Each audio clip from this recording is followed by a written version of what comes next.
The J. Michael Show. Our guest this week on The J. Michael Show is Kim Hopkins, an actress in Hollywood, and we're going to be talking to her. Let's meet Kim. Hey, Kim. Hi. Hello. Hey. Well, you started out as a child actress, right? I mean, you were doing commercials at 2.5. Was it just photography as a model or also acting?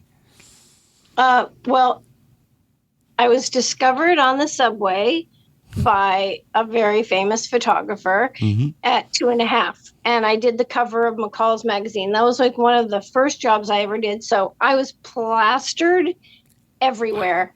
Wow. Yeah.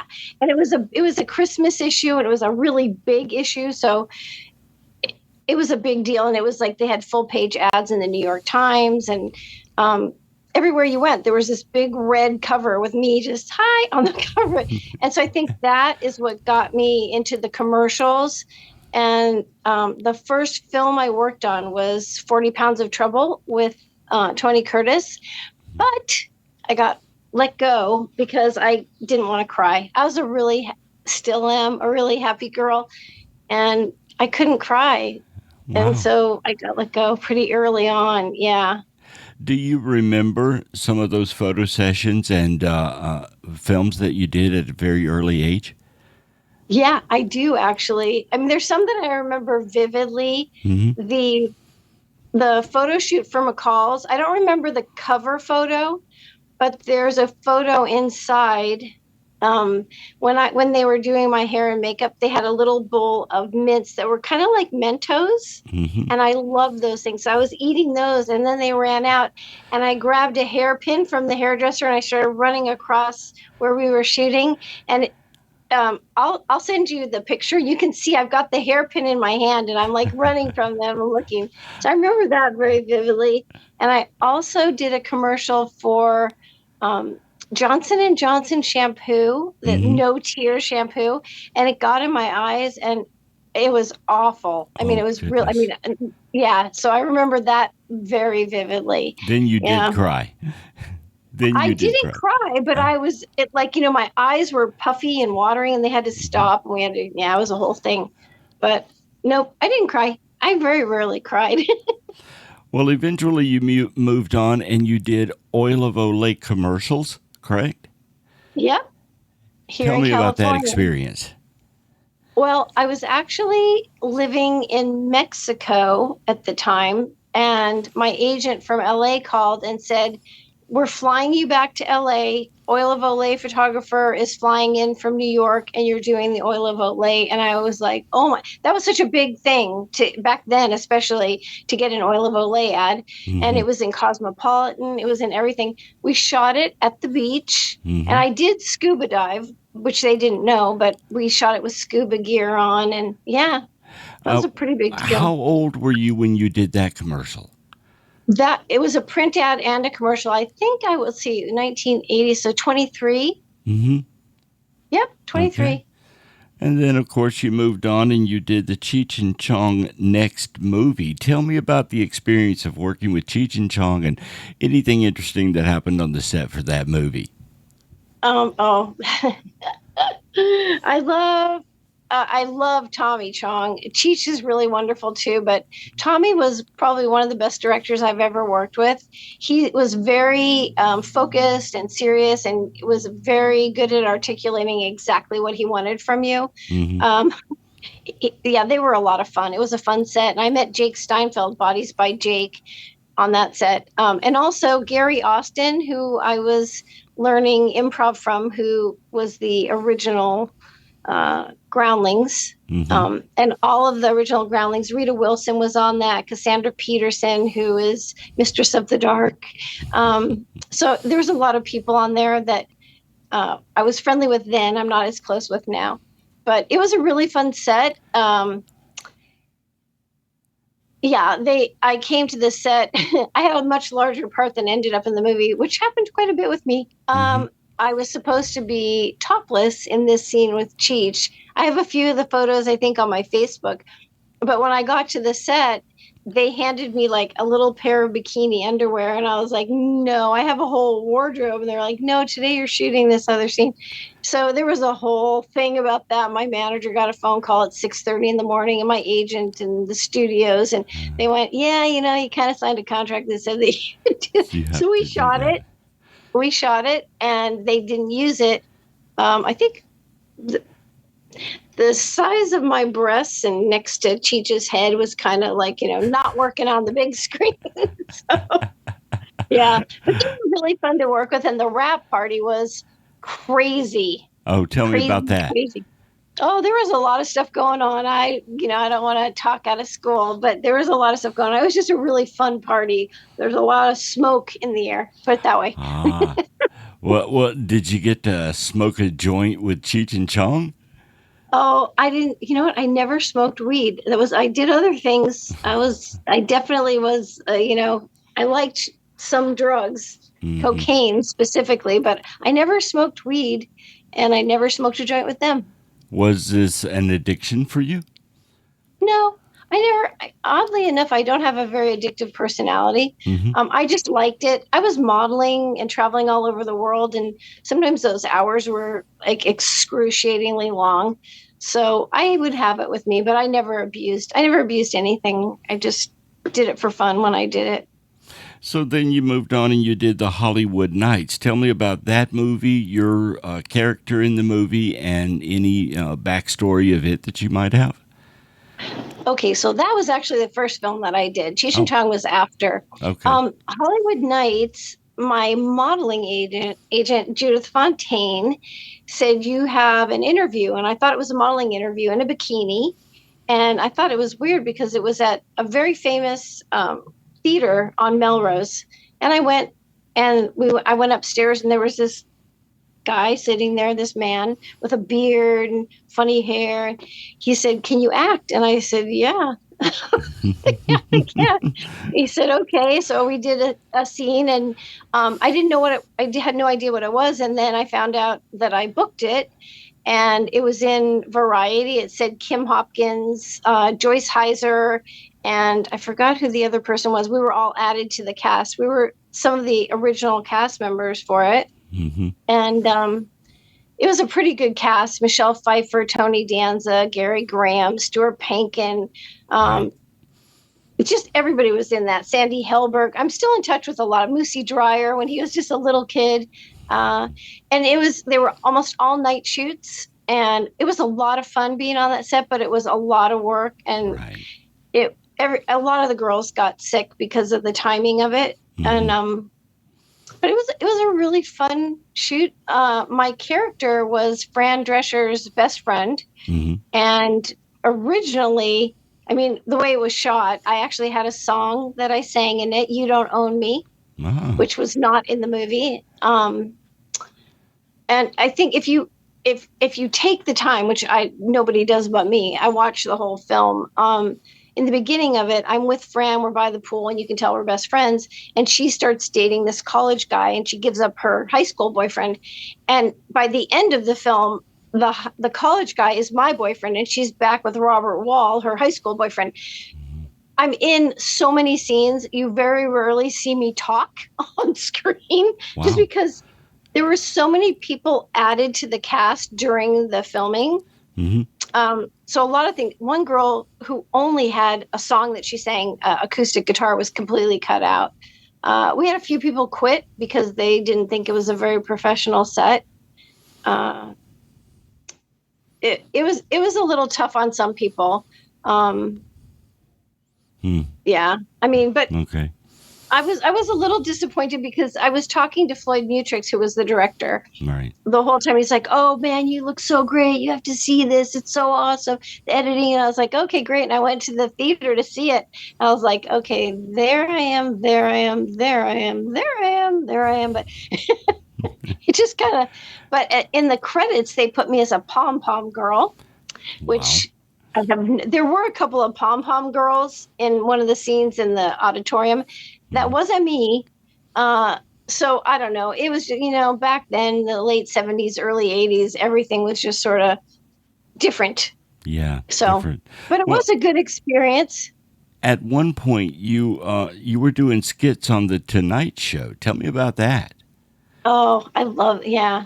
Bobby Quinn was the director of The Tonight Show back then. He's no longer with us. And he was just such a wonderful guy. He hired me. And Johnny Carson was an amazing man. He was so funny. He was very kind. He also could be very rough around the edges. I guess that's a nice way to put it. The sketches were always fun. I did one with Richard. What's Richard's last name? It was the International Family Feud, and I was Koo Stark. Richard, he did a game show. I can't think of his name right now. Was he the Richard that was from Hogan's Heroes? Maybe. Yeah. I drew a blank too. I can't remember his Dawson. I think Richard Dawson. Yes, Richard Dawson. He was amazing too. And I did the Parting of the Golden Arches, which was really funny. I did a bunch of those, and so that was fun.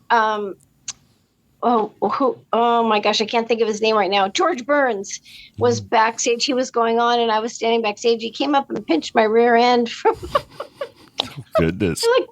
And it was him. I thought, okay, how many girls can say that? Probably a lot. Yeah. But Johnny was really wonderful to me. But I did hear him. Howie Mandel slipped a whoopee cushion on his makeup chair, and that did not go over well. I can just tell you that. Ooh. I didn't see it, but it was a commotion in the hallway, and they were like, I think he wants him to leave. And I was like, oh boy, someone did something. Then I found out it was Howie. Oh, goodness. Well, you know, you had directors, I guess, producers who would often tell you or ask you to take your clothes off. How did that make you feel? Well, I had a really great body. I wasn't shy about my body, but I was never interested in doing gratuitous nudity. Right. And I really was serious about my acting. So I left the business quite a few times over the years, just because, I did get into confrontations about it. On Hollywood Nights, there was a scene where we're underneath the tree. Fran and Don Clark and I jump out of the car and we change our clothes real quick, and the boys are supposed to be up in the tree watching us, but they weren't up in the tree. They were standing right over there watching us film it. Now, they didn't have closed sets or anything back then. And I had worked with wardrobe, so I just had to pull off the top dress, and I had another dress underneath. And Kim, you're supposed to change your clothes. And I went, I did change my clothes. It was a whole thing, and I said, I'm not taking off my top again. I took it off at the beginning of the movie, and that's it. And so they basically were like, okay, then you can go. And I said, fine. And I walked off to my dressing room. Also, my mom and my sister were on the set that night visiting. So I walked off to my dressing room. About 15 minutes later, there was a knock on the dressing room door. They said, okay, we're going to shoot it the other way. Don't worry. And I said, okay. And when I came back to the set, I got a round of applause from the cast and crew. They were very supportive. Oh. But on Happy Hooker Goes Hollywood, the director, I had worked with wardrobe, and I had something very sheer on. You could still see my breasts, but I wasn't like naked. And it was just, I originally turned down the film because Adam West was my Batman, was playing this kind of soft porn guy, and I just didn't want to. And they called me and said, welcome aboard. And I said, to what? He said, Happy Hooker. I said, I'm not on that show.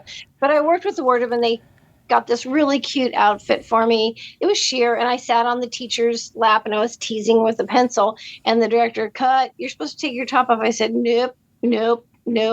And he just went, he yelled at me in front of people, and he said, you're never going to work again.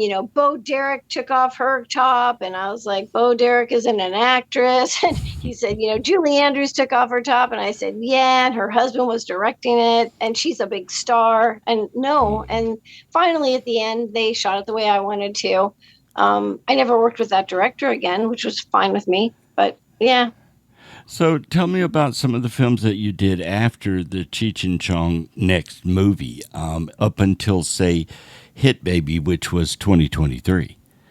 I worked on a film called The Other Side of Paradise with Charlotte Rampling and Peter O'Toole, which was it was a period piece, and that was fun. Peter O'Toole was a brilliant. I mean, he's just brilliant. Just being in his presence was so amazing. That was Roger Corman. I did like 3 or 4 films, and I don't think I was credited in a couple of them just because that's how Roger was rolling back then.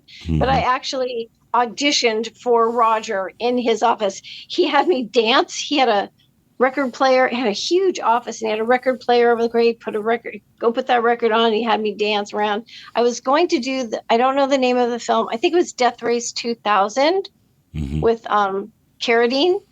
And that was what I was auditioning for. But after that, he gave me a bunch of films to work on, smaller roles. But still, I got to work with Oliver Reed and just a bunch of really cool people. It was fun. Then I went to Mexico to work for a few years, modeling, and did television down there and hostessing, that type of thing. A lot of modeling, covers of magazines, a lot for Vogue and Christian Dior and those type of things. And I went to Japan. And the acting wasn't a big thing. I was a series regular on a show called Funny Man, and I did a show called Condor, which I only did the pilot for. I was actually doing a really small role doing Kung Fu on the show because I did Kung Fu back then. And I got a phone call from my manager. And he said, Kim, Hollywood Reporter wants to interview you. Bring a bathing suit. They have a photo shoot set up. I said, for what? He said, it was the National Enquirer. I said, for what? He said, well, evidently you're replacing the lead on the show. And I went, what? I did hear the director walk by with the AD and say, are we still casting? And he said, no, we're not. And then next thing I knew, I was replacing this girl, and I was like, okay, I'll do that. So they did a bunch of promos with me, but I never saw the show ever. Wow. So I don't know whatever happened to it. But I basically kind of fell away from the business just because it was frustrating with the nudity and not being taken seriously. Now looking back, I think I was a very beautiful young woman and I had a great figure. So I don't blame them for wanting to see me naked, but it just wasn't a time that I felt good about acting. I was happy modeling. So that was that. Yeah. Did you happen to have to learn Japanese while doing that? Oh, that was no, not while I was in Japan. I did date a young man in Japan who didn't speak English, and I, of course, didn't speak Japanese, and he taught me how to say, like, the kids' version of I love you, aishitemasu, and his name was Shuji Wada. And I looked him up maybe 5 or 6 years ago. I tried to find him. I was just curious. I'm always curious about people that I dated in other countries. And he is still a DJ. Wow. And he's a really big DJ. He plays for hundreds of thousands of people. And he just got married. I wrote him, I said, I don't know if you remember me. And he said, of course I remember you. And I said, you taught me how to say I love you. And he said, yes, I remember exactly. So we've stayed in touch ever since then. He just recently got married a couple of years ago. But I did do another show. I can't remember the name of it right now, but a producer from another movie that I did sent me an email. She said, would you be able to do a small role on this show? It's shooting tomorrow. And I said, sure, no problem. And they sent me the script and I read it, and it was a family eating dinner and it seemed fine. And I got there and they were like, we're going to shoot your scene in a few minutes. Just get into your hair and makeup, blah, blah, blah. And I went to them and I said, here's your lines. And they were in Japanese.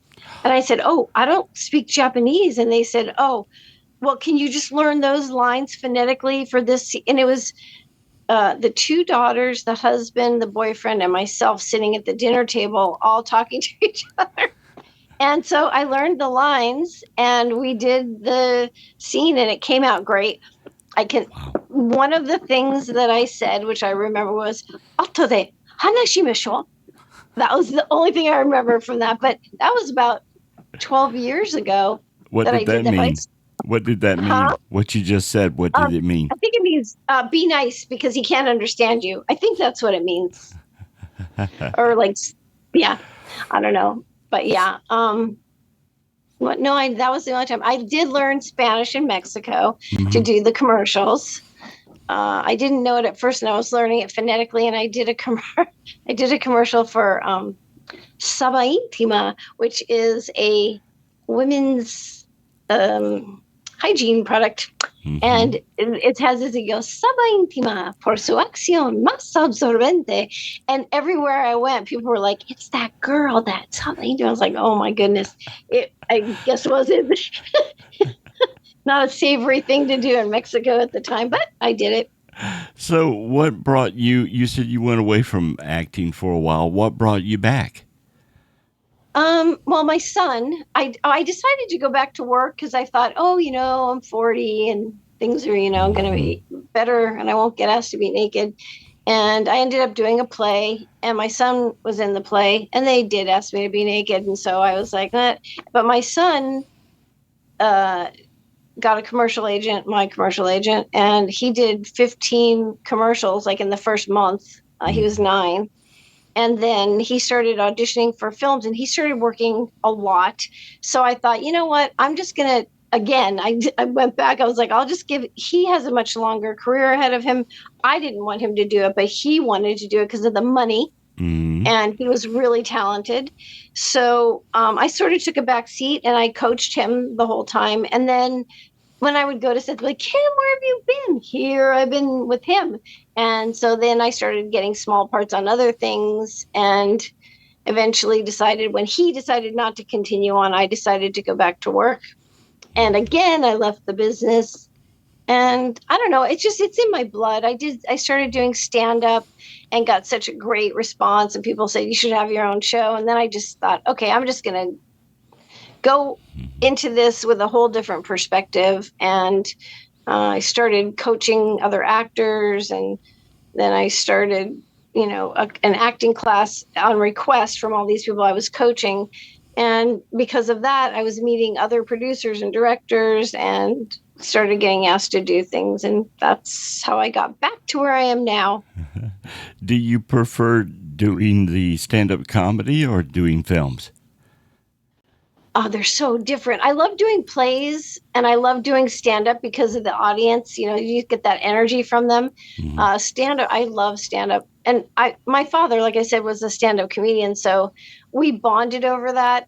We weren't close most of my life. But when I did start doing stand-up, he was so proud of me, which was miraculous because he was really picky. But he thought I was really talented. So that made it even more delicious to do. Mm-hmm. When he passed away, I kind of stepped away from that again. It was just hard for me, but I'm going back to it now. Was that at the Laugh Factory? I did the Laugh Factory. That was my very first, I don't know if you watched that. That was my very first ever stand-up. And I wrote it like 2 or 3 days before. And it did well. I mean, it was fine. But I did the Comedy Store, the main stage, the Blue Room. I did the Improv. I was in Vegas. I did the World Series of Comedy and Brad Garrett's Club. I did. I mean, I did it for a short period of time. I did a lot of it, and I enjoyed it. But when my dad passed, it was just... Yeah. But you are also a producer and a director. Do you enjoy that?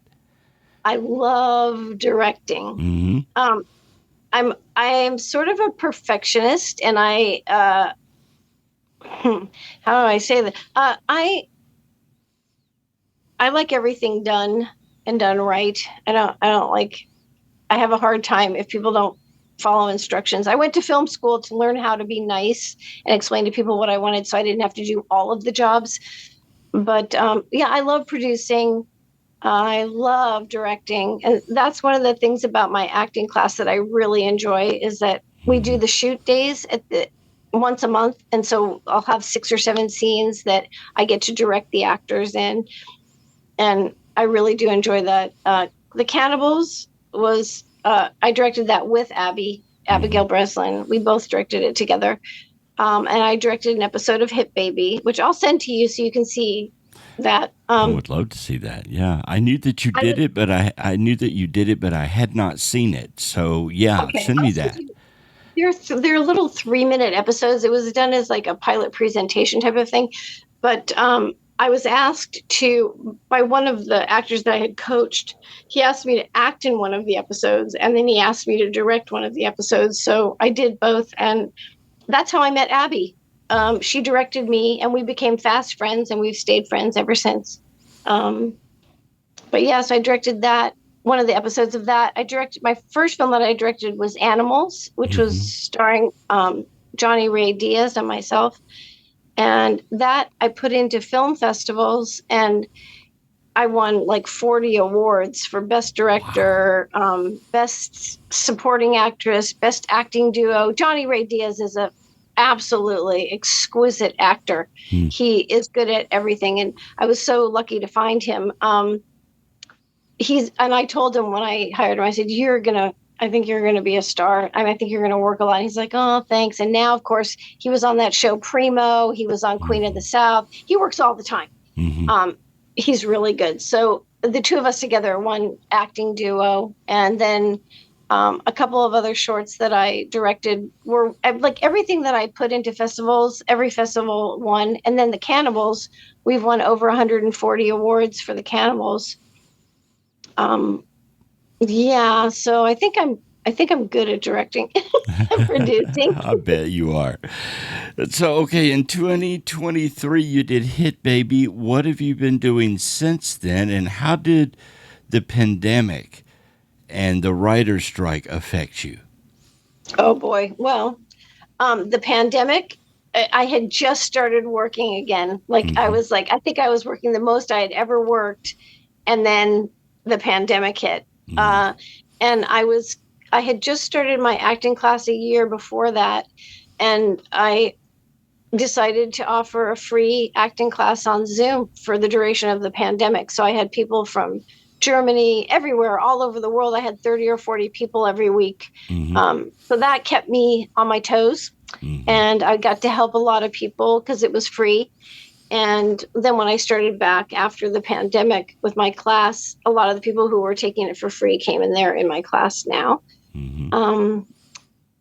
The strike really, I think I was, as an actor, you have to save your money because that's what you live on. And not too many actors do save their money. So I had a pretty substantial savings account. And during the pandemic, I went through a lot of it. But when the strike hit, that just, that was it for me. I basically have gone through my entire savings, and it's been hard. Not as hard as it has been on some of my friends a couple people committed suicide. People lost their houses, lost their cars, and they're going through it again now. A couple of people got dog grooming jobs, and they're flipping furniture, and it's really hitting people hard. There's not a lot of work right now.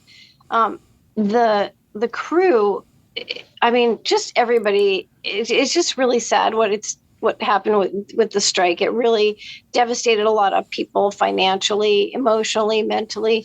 I actually got a job. Like, I haven't had a job like a job since I was in high school. I think I worked at Jack in the Box for a few months so I could find out the recipe for the secret sauce. That was my idea of a job. I did have a couple of jobs, between like 16 and 18, when I had just, my mom didn't want me modeling, and I was not in a place to be able to do it on my own. So I worked at a bank as the secretary to a president of the bank at World Bank, and I did a lot of things, but I haven't had a regular job for quite a few years. And during the strike, I decided, that I was going to start looking around. And then in the last few weeks, I thought, I have to do something, even if it's $20 an hour, to make sure that I have my rent until things get back to normal. And it's humbling, I think would be an understatement. And the job that I got is different than anything I've ever done before. And I don't want to say what it is because I don't want people to show up where I'm working. But yeah, it's at $20 an hour is not a livable wage for anyone. And I don't know how people do that here in California. and survive. Luckily, I have my acting class, and I have private coaching people, and I have some residuals that come in. But yeah, I mean, it's been a very humbling experience, I think, for a lot of people in the business. So we were scheduling this for Tuesday, and you were on the set. So what show are you filming now?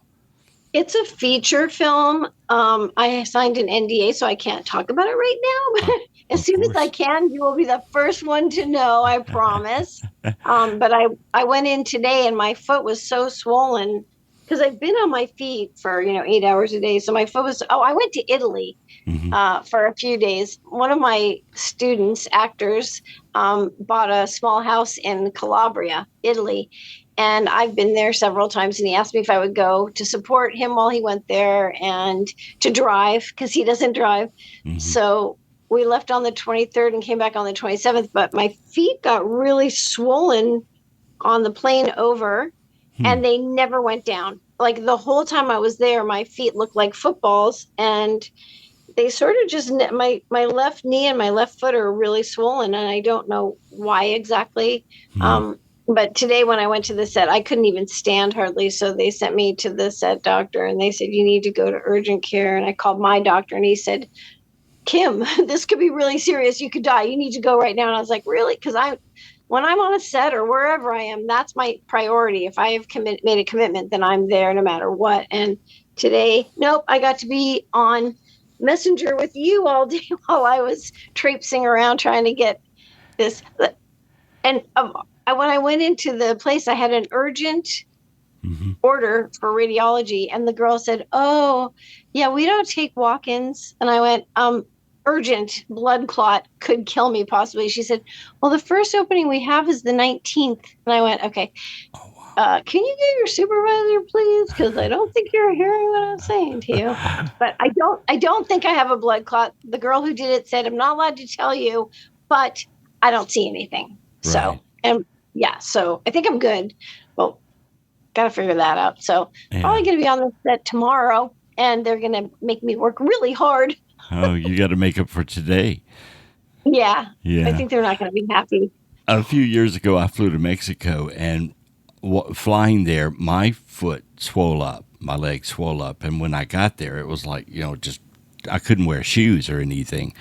And then flew back, of course, and it eventually went down on its own. But I'm hoping that's what happens with you, that it's nothing serious, and I hope you're okay. Thank you. You're so sweet. Thank you. I don't want anything like that, because it was painful. It was very painful. Your skin is stretched, Yeah, it's painful. So, you're on this set, and you got to be back on the set again tomorrow. I can't ask you about this film, which is driving me crazy because I want to know what it is. I know. So tell me about your coaching, and how do you approach teaching acting, and what are the age ranges of your students? Oh, the age, I mean, they go from, I had a little 6-year-old little boy that I was working with who was challenging would be an understatement. I think his parents wanted him to act. I said, I can't. I mean, you need to give him a little break here because he wasn't ready. Most of the people that I work with are between, I want to say, like 18 and 40. I have an actor in my class now who is so exceptionally talented, Phil Rice. He's on the show Mayor of Kingstown. And he's brilliant. He really is brilliant. He's good at everything, comedy. My approach to acting, I didn't study. I mean, I started so young, and it was sort of a natural thing for myself and my son.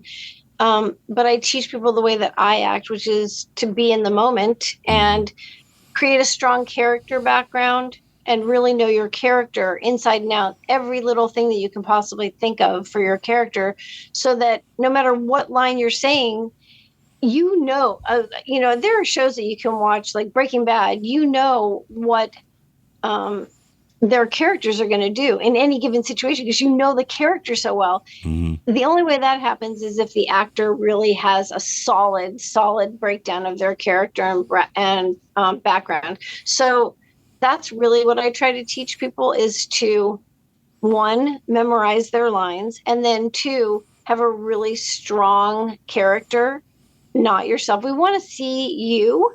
I mean, that's what we're looking for. We want to see you. We like watching you, but we want to see the character that you've developed, not 100% you, because then it gets boring. We just see you every time. And I can't teach someone to act, but I can fine tune what they're doing. And that's what I do. Right. Yeah, well, drop a name or two, someone famous you've coached. Oh, well, Abigail Breslin, who was Little Miss Sunshine, and Jake Austen. Those are the only two I think that I can mention without getting in trouble. Yeah, they both, I mean, Abby did a little testimonial video for me. Jake, I'm not in touch with right now, but I coached him quite a bit a few years ago. I think who else I can say. I don't know. I mean, some people don't mind. You'll see at the Academy Awards, a couple of people will be like, or the Emmys, I want to thank my coach, the kid from The Bear. He thanked his coach. And, you know, that some people just don't like to admit that they're getting coached, but everyone gets coached. So. Okay. Well, what have you got coming up this year? Something else that you'll be filming?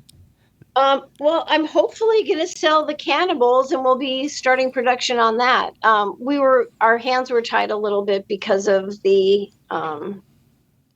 strikes. And right now, because IATSE hasn't completely committed to not striking, they're just going back into talks, I believe, around the 19th.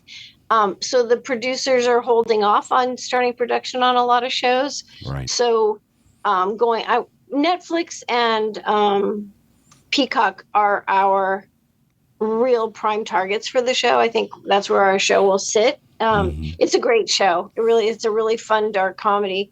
But once that goes, we're going to be really busy because, yeah. So that's what I'm focusing on right now, and my acting class. I've had a couple of auditions, so waiting to hear back on those. I was supposed to do a Zoom audition from Italy, but we had no service. We got there at night at like 8:00 at night, and we drove 2 hours down the coast to our hotel that we had reservations at. And in the dark, we pulled up, and there was a big sign that said Hotel Poseidon. It was on the ocean, and the hotel was abandoned. Oh, goodness. Oh, yeah. Wow. In Italy, in a small town in the southern coast, there's no lights, there's no people, nothing. And the hotel was there was a gate, and you could tell it was just abandoned. And this little man came over and he said, "Closed, it closed." And I was like, "Yeah." We know came back about now. half an hour later. Yeah, I was like, well, I didn't have no service on the phones. It was just, we ended up finding a hotel about 11:00 at night, which was brilliant. It was a gorgeous hotel, like a 5-star hotel right across from the beach, really magnificent. So it worked out, but it was a little harrowing at the beginning. So I didn't get a chance to do that audition. And luckily, the casting director was so kind. And when I came back, she let me do it over Zoom. So waiting to hear on that. See what happens. Well, if someone wants to, do you have a website if they want a cameo or if they want an autograph? Where would they go for that? I'm on Cameo, just Kim Hopkins. And if anybody wants to contact me and they want to send a picture, I'm happy to autograph it for them. My website I have 2 websites. I have kimhopkins.net, I think it is. And then I have Last Minute Audition, which is my acting class, and it has a lot of information. But you can contact me through either one. I'm pretty easy to find. My phone number is all over the place. My email's all over the place. So you're not one of these actors or actresses that's like impossible to get in touch with them. No, not at all. I have an assistant who usually responds to people at first for me, but I'm pretty accessible. I mean, yeah. I don't see why you wouldn't be. I mean, I think if I was stalked a couple of times, which was very scary. And actually, I guess it was about 3 years ago, a guy on Facebook asked to be a friend, and I said sure. And within a couple of days, it was when Trump was president, and I posted something about the gay pride flag, and the guy went within a day or two went ballistic, and he's like, "Oh, you little what?" And he said, "You're a wannabe, and you were a casting couch, blah blah blah, has been." And I said, "Look, I don't know what's going on in your life, but I'm gonna block you." And he had like 6 different accounts, Wow. and I was in Palm Springs visiting my mom when she lived down there, and I was on my way home. At midnight, I got home and pulled into the garage, and there were 2 messages on my phone. And I listened to the first one. It was just really, it was like 30 seconds long. There was just heavy breathing. And then the second one was 4 minutes long, and it was echoing in the garage. And I was like freaking out. He was like, "I'm going to kill you. I'm going to rape you, and I'm going to kill you."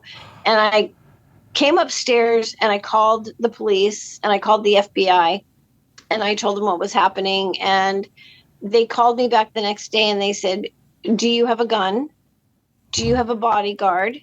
And I said, "No, I don't." And they said, "We want you to call LAPD and tell them to, keep an eye on your home."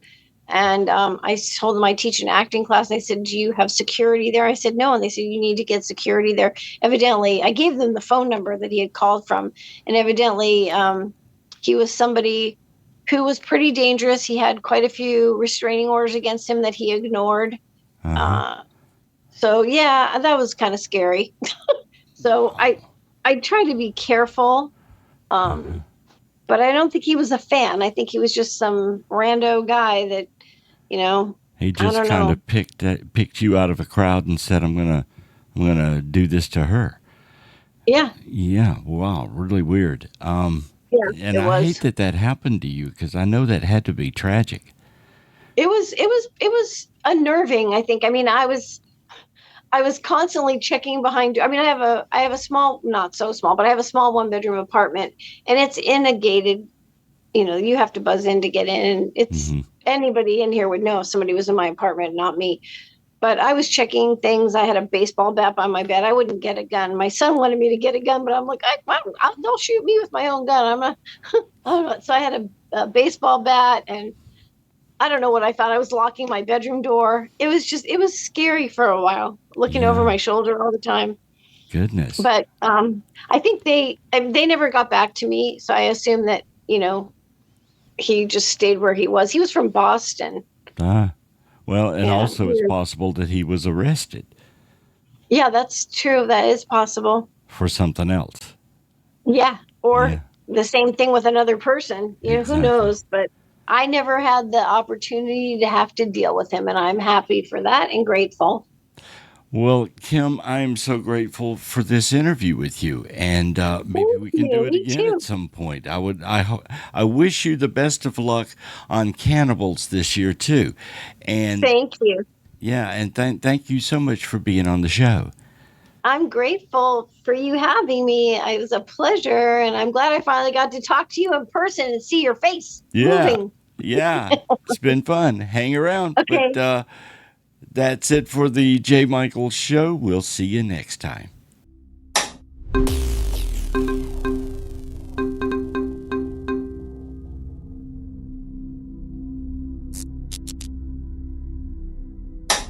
Goodbye.